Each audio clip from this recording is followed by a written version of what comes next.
जयशंकर और America equally Europe को hypocrite कह रहे हैं। It's an existential threat. अकड़ और अहंकार कैसे बर्बाद करते हैं उसका सबसे बड़ा उदाहरण कनाडा की ये विदेश मंत्री हैं। कुछ दिन पहले तक कनाडा की विदेश मंत्री मेलोनी जॉली भारत को धमकियां दे रही थी, खालिस्तानियों को बचाने के लिए भारत पर बेबुनियाद आरोप लगा रही थी। मगर अब इनकी हालत देखिए, ये बुरी तरह से कांप रही हैं। इंडिया के ऊपर एक बयान देता है कनाडा का कोई भी जो बयान दे रहा है, अब उसके ऊपर इंडियंस क्या गैरतमंद है भाईजान के वो सारे खड़े हो गए। उन्होंने कहा हमने कनाडा में रहना ही नहीं है अगर हमारे मुल्क के ऊपर बात आती है। जस्टिन ट्रूडो के बाद मेलोनी जॉली ही थी जिन्हें भारत को बदनाम करने के लिए बार बार प्रेस कॉन्फ्रेंस करने का शौक था।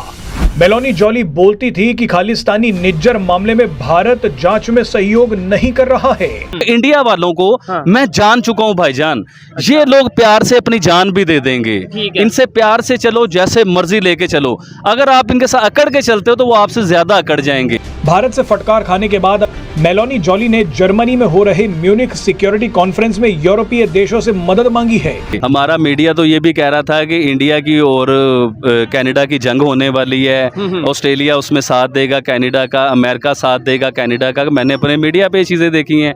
इवन कि उसमें ये कहा कि मोदी जी जो काबू नहीं आ रहे थे अब मोदी जी काबू आने लगे हैं। तो मोदी जी इतनी जल्दी काबू नहीं आते, वो कोई छोटी चीज नहीं है। मेलोनी ने कहा कि हम तो अमेरिका के सबसे करीबी और सबसे अच्छे सहयोगी थे, लेकिन अमेरिका ने ही हम पर 25% टैरिफ लगा दिए हैं। दोस्तों, ये वही ट्रूडो है जो भारत को धमकाता था बार बार, क्योंकि तब वहां पे बाइडेन की सरकार थी और ये डीप स्टेट के हाथों में खेल रहे थे। ये सोच रहे थे भारत को जितना ज्यादा तंग करेंगे उतना अच्छा है। उस वक्त भी भारत ने इसकी हालत खराब कर दी थी और अब तो ट्रंप आ गया।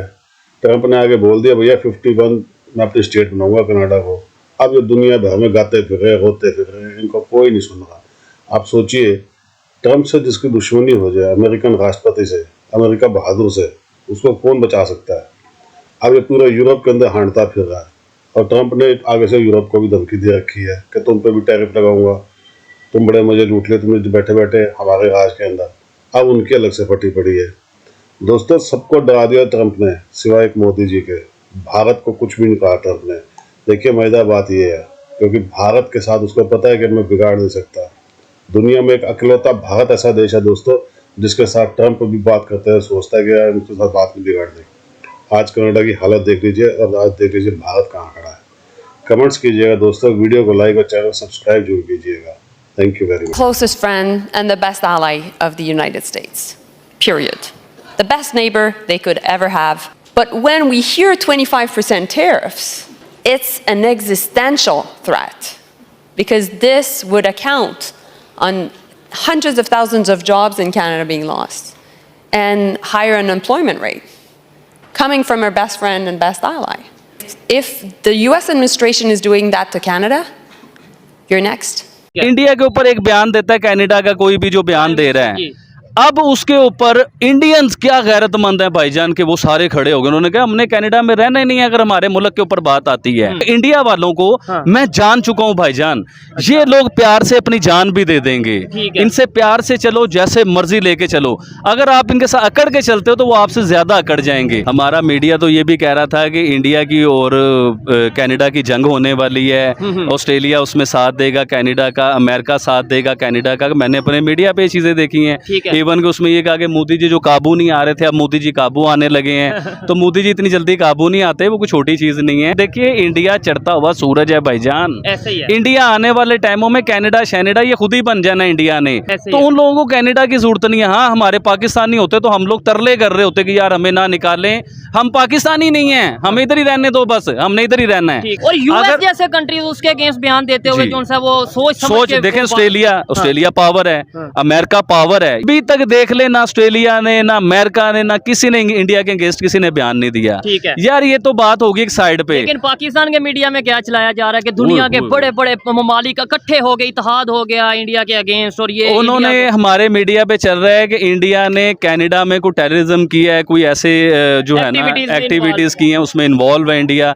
अजीबो गरीब खबरें सुनने। इवन के मैं एक चैनल पे ये भी खबर सुन रहा था कि अमेरिका जो है और ऑस्ट्रेलिया ये अब इंडिया इंडिया के अंगेज चलेंगे, इंडिया के खिलाफ चलेंगे, मोदी जी को नीचे लेके आएंगे, मोदी जी को अपनी बात में जो है ना फंसाएंगे, मतलब ऐसी बातें सुनने को आ रही थी। और मैंने अभी सुना है कि कनाडा से खबर आ गई है कि जी जज्बात में जो हुए हैं बयानात, हम उस पर अमल करेंगे, हम देखेंगे, ये करेंगे, वो करेंगे। प्रॉपर स्टेटमेंट ये उनके प्राइम मिनिस्टर की है कि हम मजीद इसको प्रवोक नहीं करना चाहते, मतलब मजीद बात को नहीं बढ़ाना चाहते, हम ये चाहते हैं कि मामला सॉल्व आउट हो। और काश पाकिस्तान ने इन दो मुल्कों की जो आपस में बहस चल रही है, पाकिस्तान ने इंडिया को लेके कोई अच्छा बयान दिया होता।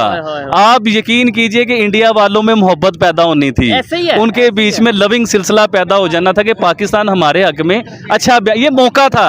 हम लोग मौका जाएगा, हम मौके से फायदा उठाने की कोशिश करते हैं, हमें ये नहीं पता होता कि फायदा उठाने के चक्कर में हम अपना नुकसान कर रहे हैं, अपनी कौम का, अपने लोगों का नुकसान कर रहे हैं। और ये जयशंकर और अमेरिका इक्वली यूरोप को हिपोक्रेट कह रहे हैं। सो उन्होंने कहा कि जो वेस्टर्न एम्बेसडर्स इंडिया में करते हैं, अगर वो इंडियन एम्बेसडर आप उधर करे, यूरोप में करे, तो आप हमारे साथ लड़ना शुरू कर दें। तो अब देखें ये यूरोप के अंदर basically because of the digital media, because of rise of